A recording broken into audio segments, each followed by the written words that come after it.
Vamos a empezar el análisis del el balance desde el punto de vista estático, ¿ya? Se llama análisis estático u análisis vertical. Bueno, cómo se hace esto? Básicamente es un cálculo bien simple. Se hace una simple división entre cada cuenta, por ejemplo, del activo corriente, y se compara con el total de la misma clase, ¿ya? Por ejemplo, si estamos comparando un activo corriente, lo comparamos con el total de activos, ¿ya? Por ejemplo, acá el disponible, que tenemos 5 millones y fracción, nos va a representar 1% del total de activos. ¿Cómo se hace eso? Una simple división, ¿cierto? Que sería el total, perdón, la cuenta de activo corriente sobre el total de activos. Y así se va haciendo con cada una de las cuentas, ¿ya? Es importante comparar peras con peras y manzanas con manzanas, ¿ya? O sea, cada cuenta del activo lo comparamos con el total de los activos, ¿ya? Con la misma clase, ya no hacerlo una cuenta de activo con el total de pasivo más patrimonio, ¿no? Eso no se hace.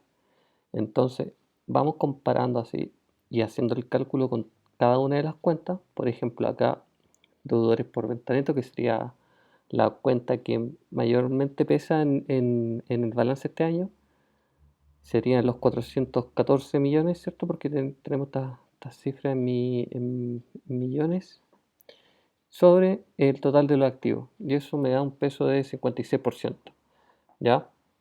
Y así lo hacemos también con las cuentas de los pasivos. Por ejemplo, acá las obligaciones con bancos e instituciones financieras, vemos que nos pesa un 16% dentro de la cuenta de los pasivos. ¿Cómo se hace eso? 218 millones y fracción que estamos viendo acá sobre el total de pasivos, que sería el total de pasivos más patrimonio, ¿cierto?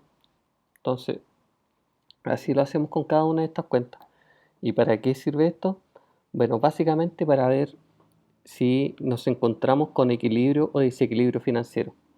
Vemos acá que los activos de corto plazo, los activos corrientes, pesan en total un 75%, ¿ya? Y el activo no corriente pesa un porcentaje de 25%, ¿ya? En cambio acá vemos que los pasivos corrientes tienen un peso de 27% y los pasivos a largo plazo un 30%. Entonces, si vemos bien acá el 27 más el 30, obviamente nos da el 57%, ¿cierto? ¿Cierto? Acá nos indica que no alcanzan a cubrir el 75% de que tenemos los activos de corto plazo. Por lo tanto, acá tendríamos una figura más o menos parecida a esta, ¿cierto? Obviamente, el activo corriente es cerca de 3 cuartos, ¿cierto? De la figura del total de activos. El activo corriente es chiquitito, solamente pertenece un 25%. Pero tenemos este mismo escenario, que tanto la deuda de corto plazo como la deuda de largo plazo no alcanzan a cubrir el total de activo corriente, que sería el 75%, y aquí tendríamos entre estas dos deudas, tanto de corto como de largo, eh, que alcanzan a cubrir el 57%, ¿cierto? Entonces aquí en este caso tendríamos una clara figura de desequilibrio financiero. Incluso, como vemos acá, el patrimonio entra a jugar un poco y entra a cubrir el, el resto de activo corriente que queda, que no alcanza a cubrir las deudas. Entonces, en finanzas o la estructura del balance, idealmente tenemos que encontrar esta figura de acá de la derecha, donde tenemos más equilibrado em, las cuentas, ¿cierto? El activo corriente está financiado con deuda de corto plazo. Tenemos que tratar de siempre financiar el corto con el largo plazo, ¿ya? Y lo demás distribuido, el activo corriente se puede distribuir con deuda de largo plazo y junto con el patrimonio. Entonces podríamos tener el análisis que tenemos acá, ¿cierto? Que anteriormente habíamos dicho. Eso con respecto al análisis vertical o estático que se llama, ¿ya? Para ver más que nada si la empresa presenta equilibrio o desequilibrio financiero. Otro tipo de análisis es el análisis dinámico o análisis horizontal, que básicamente es una tasa de crecimiento de las cuentas que han tenido a través del tiempo. Entonces, necesitamos para esos dos periodos mínimos, ¿cierto? Y, por ejemplo, acá en la cuenta disponible podemos ver que de 7 millones y fracción pasó al siguiente periodo que bajó con 5 millones y fracción, ¿cierto? Hacemos una tasa de crecimiento que sería una forma de sacarlo.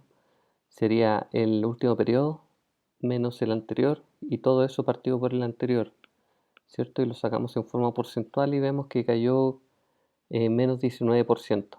Y así lo hacemos con todo el resto de las cuentas, ¿ya?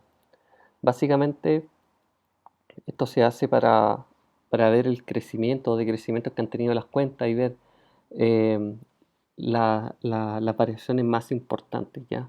Por ejemplo, acá tenemos la cuenta bonos que presenta una variación, un crecimiento de 2002%. Eso quiere decir que la empresa ha adquirido deuda en gran manera de un año a otro, ¿ya? Y así lo podemos hacer tanto con el balance y lo podemos hacer con el estado de resultados. Esto es para empresa La Polar, son datos reales para el 2009. ¿Ya? También podemos hacer el anterior análisis que vimos, el análisis estático con el estado de resultados, tomando como eh, eh, la principal cuenta las ventas, ¿cierto? Los ingresos de explotación. Y todas las demás cuentas las comparamos con respecto a las ventas. Entonces, decimos cuánto pesan cada cuenta con respecto a las ventas, que sería también el mismo cálculo anterior, que sería, por ejemplo, los costos sobre las ventas, también tenemos el margen o la utilidad bruta sobre las ventas y así con todas las demás, para ver el peso relativo que tiene cada cuenta con respecto a las ventas, ¿ya? ¿Para qué sirve esto? Básicamente también para ver la estructura de costos. Por ejemplo, vemos que los costos poseen un 64% de peso, lo que es bastante alto. Podríamos ahí inferir que hay cierta ineficiencia en el tema de los costos, ¿cierto? Ya que es muy grande este valor. Podríamos echar una mirada a ver qué está pasando ahí. También vemos aquí la utilidad bruta o el margen de contribución que obtiene la empresa, que sería 36%. Tenemos la utilidad operativa, que es un 14%. Y básicamente la utilidad neta, que es un 10%. Eh, y bueno, a pesar de que estos cálculos son bien sencillos de sacarlo, podemos sacar bastante análisis de esto. Por ejemplo, podríamos analizar con respecto a esta empresa que estamos viendo y su análisis estático, que podemos observar, como habíamos dicho, que los costos de explotación corresponden a un 64% de los ingresos, lo que es una cifra bastante alta que indica que existe cierta ineficiencia en la estructura de costo de la empresa, ¿cierto? También, mientras que la utilidad bruta o margen de contribución alcanzan 36. Y bueno, ahí como vemos, podemos sacar un montón de análisis con estos simples resultados.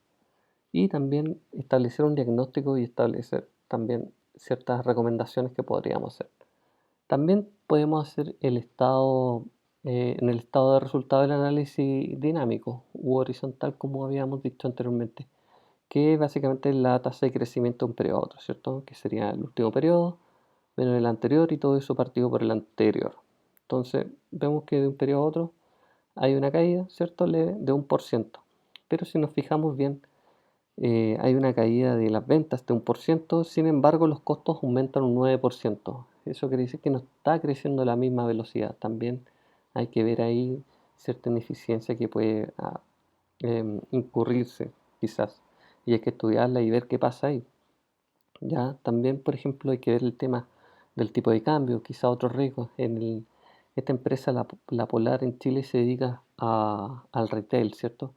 Y la mayoría de sus mercaderías corresponden a importaciones, ¿cierto? Entonces el tipo de cambio juega un papel predominante ahí y quizás eh, también hay que analizar ese aspecto. La utilidad bruta, miren, cayó un 14%, ¿cierto? Entonces, básicamente para esto sirve el análisis estático, ya que lo podemos eh, hacer tanto para el balance como para el estado de resultados. Eso. Muchas gracias.